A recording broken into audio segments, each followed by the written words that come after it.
Bonjour à tous et à toutes, je suis heureux d'être avec vous pour cette session. On va regarder un petit peu le futur de la transformation business. Alors comme vous le savez, effectivement, on est tous toujours touchés par le Covid-19 et on a un peu l'impression quelquefois que 2020 est la fin du monde.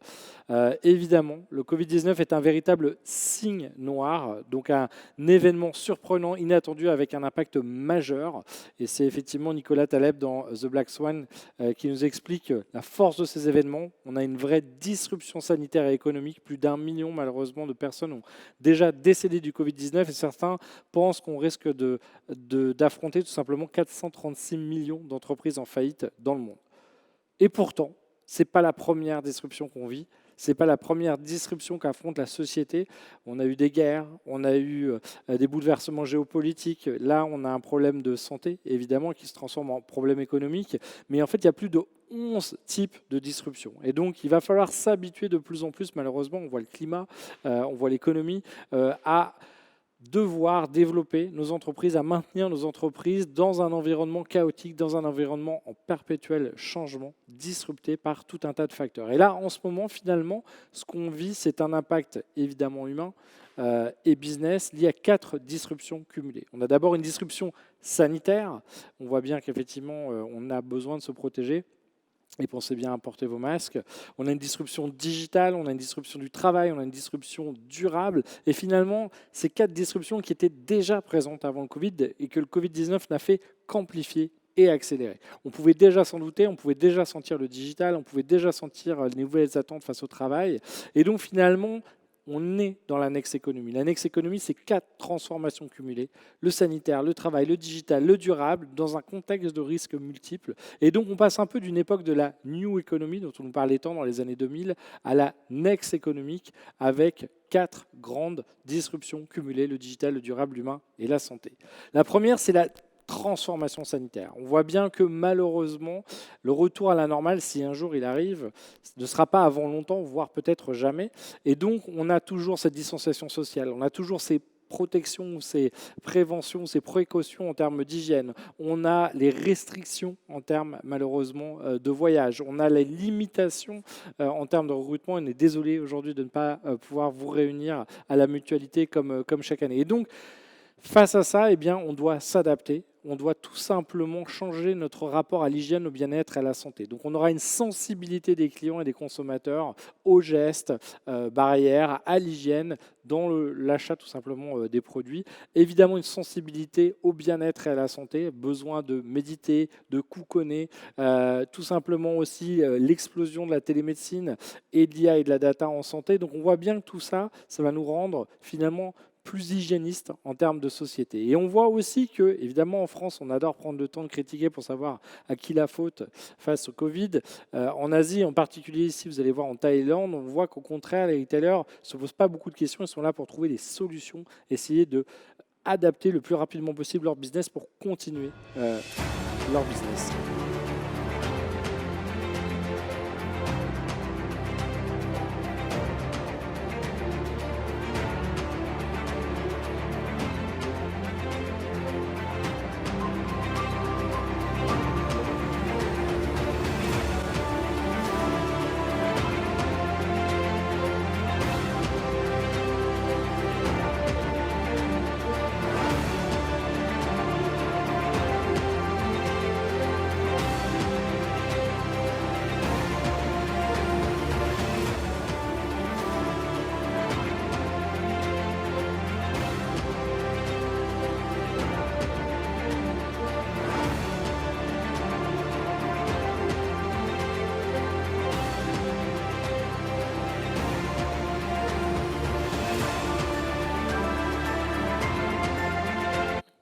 Voilà, on l'a vu, on rentre vraiment dans une économie sans contact.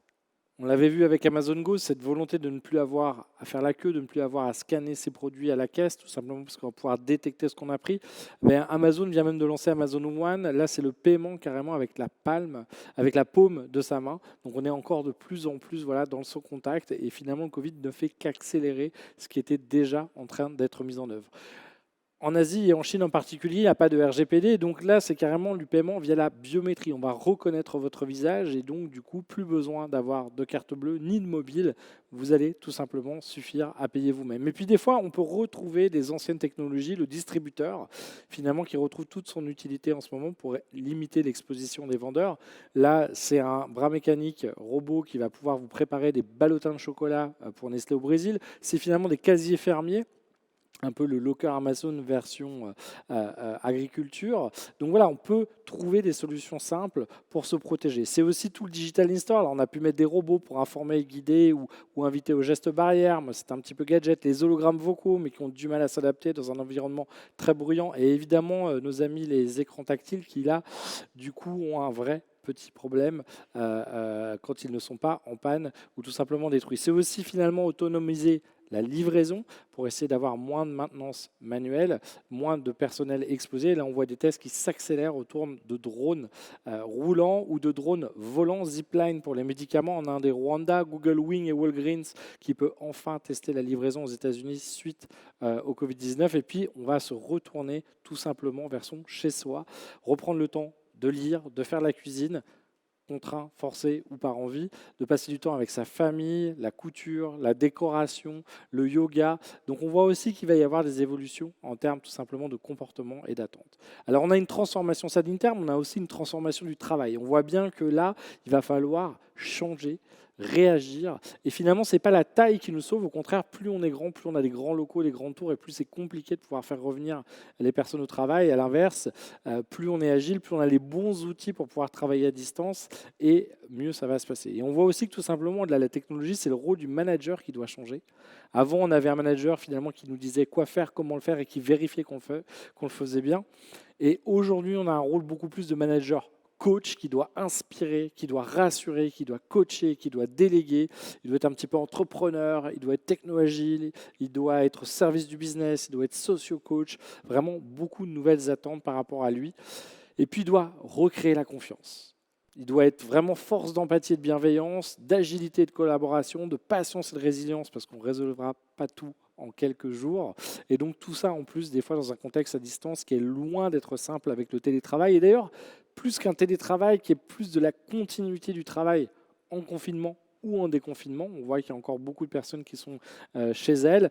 Être chez soi 1 ou 2 journées, c'est une chose. L'être plus avec les enfants à gérer, la cantine à faire, l'école à faire, c'est effectivement loin d'être simple. Et ça crée des angoisses, ça crée de l'isolement, ça crée tout un tas de phénomènes induits. On voit aussi que si on n'a pas les bons outils pour pouvoir travailler à distance, pour pouvoir collaborer à distance, on va être lent, on va être fatigué, on va avoir de l'absentéisme, on va avoir des risques de sécurité. Donc vraiment, cette importance d'investir dans les bons outils.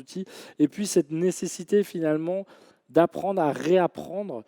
Si on veut être agile, eh bien, il va falloir tout simplement apprendre des nouveaux comportements, des nouvelles façons de faire.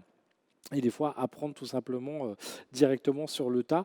Il va falloir aussi aller à l'essentiel. On n'est plus dans le perfectionnisme, on est dans trouver des solutions rapides et efficaces. On voit bien que tous les jours, on a des nouvelles instructions par rapport au Covid. Et bien, ce qu'on faisait la semaine dernière, peut-être que la semaine prochaine sera encore différent. Et donc, il faut être dans le test and learn permanent. Voilà, on teste, on expérimente rapidement, on trouve ce qui fonctionne, on continue, on itère à nouveau la semaine d'après. Et donc, on est vraiment dans cette idée d'innovation débrouillardise, d'innovation YouGad, comme nous disait Navi Raju. Ce n'est pas une question de budget ou d'argent, il va falloir être malin. C'est un petit peu le système D en permanence qu'il va falloir avoir comme réflexe. On n'est plus dans du changement comme un obstacle, comme une peine, ou comme un inconfort, ça devient juste la normalité. On va s'en jouer. Et d'ailleurs, pour s'en jouer, il va falloir se former. On voit qu'en ce moment, il y a beaucoup d'entreprises qui sont en train de faire des gros efforts pour monter en compétences leurs équipes sur les sujets de la data, sur les sujets du e-commerce, sur les sujets du management à distance ou des soft skills, parce que tout simplement, tout bouge, le monde bouge, et avec ces disruptions, il faut s'adapter le plus rapidement possible. On avait une disruption sanitaire, on avait une disruption du travail, on a aussi une transformation digitale du business. Et donc, on peut voir qu'en quelques années, si on regarde les capitalisations, là, on avait des acteurs de l'énergie, de la banque, de l'assurance.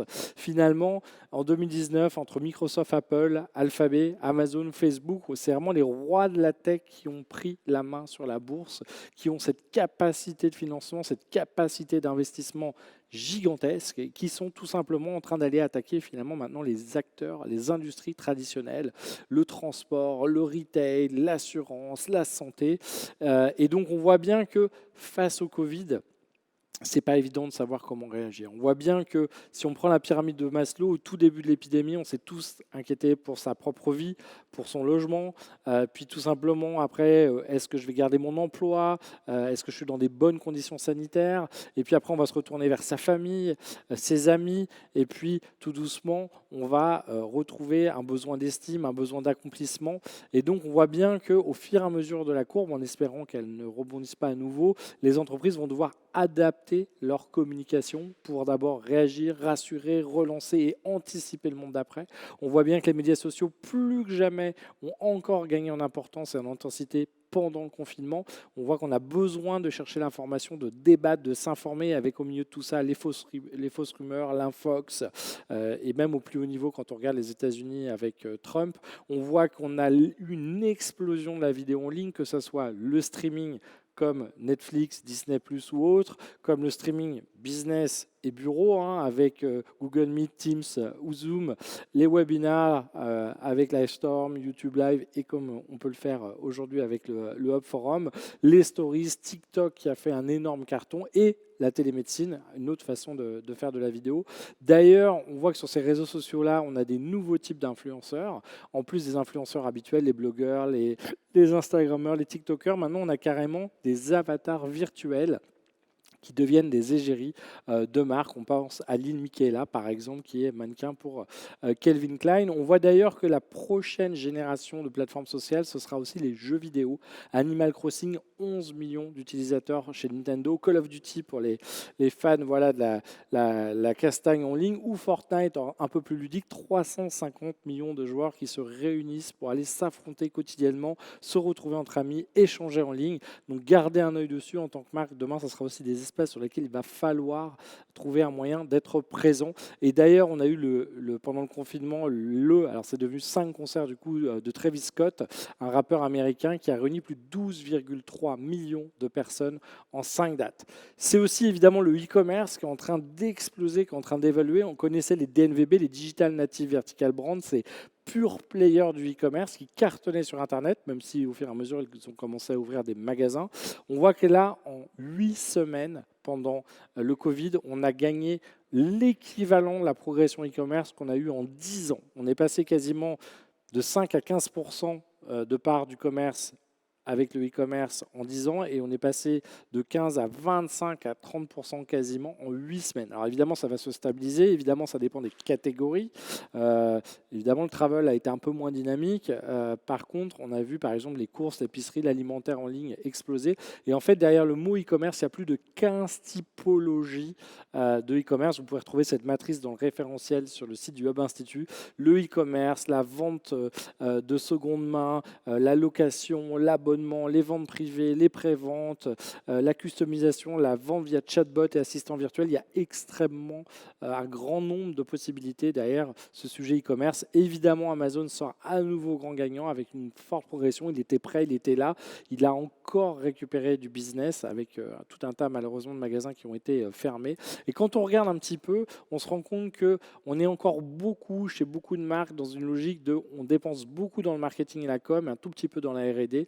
Là où finalement, si on prend Amazon et les GAFA ou les BATX, ils vont beaucoup plus dépenser dans l'innovation, et en ayant des produits particulièrement innovants, ils vont économiser énormément en marketing. Donc plutôt d'essayer de marketer un produit peu innovant, et c'est plutôt d'améliorer l'expérience client, le service, l'innovation, et ça va suivre. Et d'ailleurs, on voit que des marques comme L'Oréal, qui avaient fait un énorme effort depuis quelques années pour se muscler en e-commerce, ont doublé leur chiffre d'affaires e-commerce et maintenant sont à 20% de leurs revenus, ce qui les a un petit peu sauvés cette année. On voit qu'Amazon est toujours en tête avec ses discounts, ventes privées, Fnac, Darty. Et donc finalement, les acteurs qui étaient prêts ont profité tout simplement de cette disruption. Ceux qui n'étaient pas prêts n'ont pas pu se réinventer en quelques semaines. Derrière les grandes batailles du e-commerce, c'est aussi les petites batailles de tous les jours. C'est les batailles sur les descriptifs des fiches produits, sur les visuels, les vidéos des fiches produits. Tout ça, ça nécessite un PIM, une base de données tout simplement de fiches produits, une base de données visuelle avec le DAM, et puis de réfléchir aussi maintenant à acheter du média sur les sites e-commerce, sur les marketplaces, pour faire remonter vos produits lors des recherches des consommateurs. On va quasiment parler d'ailleurs de everywhere commerce, parce que maintenant on peut acheter sur le mobile, via un chatbot, via la voix avec les enceintes connectées. On voit qu'en Chine, c'est l'explosion du live stream shopping. Finalement, c'est un peu le télé-shopping 2.0. On va avoir des vendeuses, des vendeurs qui vont pouvoir animer des sessions avec leur audience à travers leur smartphone, tout simplement pour démontrer, pour présenter un produit et pourquoi pas, dans certains cas, pour faire la vente directement via leur téléphone. Et là-dessus, la Chine est particulièrement en avance. On voit des bornes, on voit de la livraison, on voit du paiement sans contact, on voit des enceintes connectées, on voit de la livraison sur abonnement. Décisément, c'est le client qui impose le changement. La technologie est là, elle est disponible. C'est lui qui va s'en emparer ou pas. Toujours un petit peu compliqué de savoir ce qui va marcher ou pas. Ce qui est sûr, c'est que demain, on va aller encore plus loin. On va avoir de la visite virtuelle de magasin, comme on l'a chez Dior. On va acheter carrément des parures pour son avatar chez Gucci. Donc, on voit que voilà, tout les limites qu'on avait changent. On voit que l'IA aussi, la technologie va arriver dans le point de vente. Alors évidemment, on a beaucoup parlé du e-commerce, mais le point de vente aussi se digitalise, se modernise en termes de signalétique, en termes de service client, en termes d'analyse de trafic. Il y a tout un tas de choses qui sont en train d'arriver. Peut-être que demain, on arriverait carrément à du commerce prédictif. On nous enverra à l'avance des produits qu'on ne savait pas encore qu'on voudrait. Quand Amazon, par exemple, là c'est un clin d'œil, sera capable de comprendre avant nous ce qu'on veut. Mais derrière tout ça, le vrai combat, c'est pas e-commerce ou retail connecté, c'est vraiment l'omnicanal, depuis le sourcing, la logistique, les achats en point de vente, en ligne, sur mobile, et puis la livraison du dernier kilomètre, que ce soit via du drone autonome, via du locker, via du Uber Eats. Il y a tellement de possibilités. On voit à quel point ça s'enrichit, ça se sophistique, et il y a une nécessité de maîtriser la technologie et la data ou la supply qui est vraiment assez bluffante. Un acteur qui les fait particulièrement bien, c'est Alibaba en Chine. Aujourd'hui, il est non seulement le roi du e-commerce avec Tmall, Taobao et le Single Day où ils ont fait plus de 38 milliards de chiffre d'affaires, mais il a racheté énormément de points de vente physiques, des hypermarchés, des malls. Il a aussi Alipay pour le paiement, Kenyao, la plateforme logistique, et Alibaba Cloud pour l'hébergement. Donc une offre complète pour pouvoir faire ce que eux appellent du new retail, mais une offre totalement omnicanal. Alors évidemment, la technologie, c'est important. On n'en oublie pas pour autant la touche humaine. D'ailleurs, on s'en est bien rendu compte pendant le confinement à quel point les travailleurs dans les magasins nous ont un petit peu sauvés pour continuer de pouvoir nous alimenter et nous permettre de faire du shopping. Donc c'est bien de rester connecté devant son écran pour aller faire du e-commerce, pour suivre son école, pour aller au bureau. Mais à un moment, on va aussi, j'espère, très rapidement avoir envie de se revoir pour de vrai. Et nous, on espère qu'on vous reverra à nos conférences. La quatrième dimension, c'est effectivement une transformation durable. On va devoir mériter de plus en plus la confiance et être cohérent dans nos actions. Le greenwashing, le purpose washing, le Covid-19 washing, on a vu beaucoup de marques annoncer beaucoup de choses. Il va plus falloir promettre, mais faire et démontrer. Et là, on voit qu'il y a énormément de choses sur la transparence des ingrédients, la provenance des prix, sur l'utilité sociale, sur le développement durable, sur l'éthique et l'inclusion. Énormément d'attentes des consommateurs, des activistes, des médias, des régulateurs et maintenant des financiers qui vont regarder ces critères-là pour décider ou pas d'investir dans les entreprises. Je vous invite d'ailleurs à retrouver l'intervention de Vincent Ducret, mon associé, qui a eu lieu hier, où il a vraiment creusé ce sujet de croissance durable, un des nouveaux thèmes que nous creusons activement au Hub Institute. Pour conclure, on est vraiment en train d'arriver au début peut-être de la fin de la société de consommation de masse, où on produisait en masse, on marketait en masse, on distribuait en masse. Alors on n'a peut-être pas encore le prochain modèle, ça c'est certain. Mais ce qui est sûr en tout cas, c'est qu'il va falloir se réinventer, faire des efforts dans un contexte qui n'est pas simple, qui est complexe, qui est anxiogène. On a des difficultés économiques malheureusement autour de nous, on a des crispations et des tensions raciale, sociétale, nationale. On a une surveillance technologique aussi, et puis une perte de confiance et de chaos. Et plus que jamais, je conclurai en disant que la confiance est le socle de base de la communication, du commerce et de l'humanité. Si on ne se fait plus confiance, on ne pourra plus vivre ensemble, on ne pourra plus commercer ensemble. Et donc, en tant que marque, il va falloir faire preuve d'empathie et de résilience pour soutenir et résoudre cette confiance. Et oui, on avait déjà cette transformation digitale. On voit bien que le sanitaire, le business, le durable, il va falloir faire beaucoup plus et qu'on en est qu'au début de la transformation et du changement. Je vous remercie, je vous souhaite un bon Hub Forum, même si c'est à distance, le cœur de toute l'équipe est avec vous et nous vous remercions d'être présents avec vous. À très bientôt, au revoir.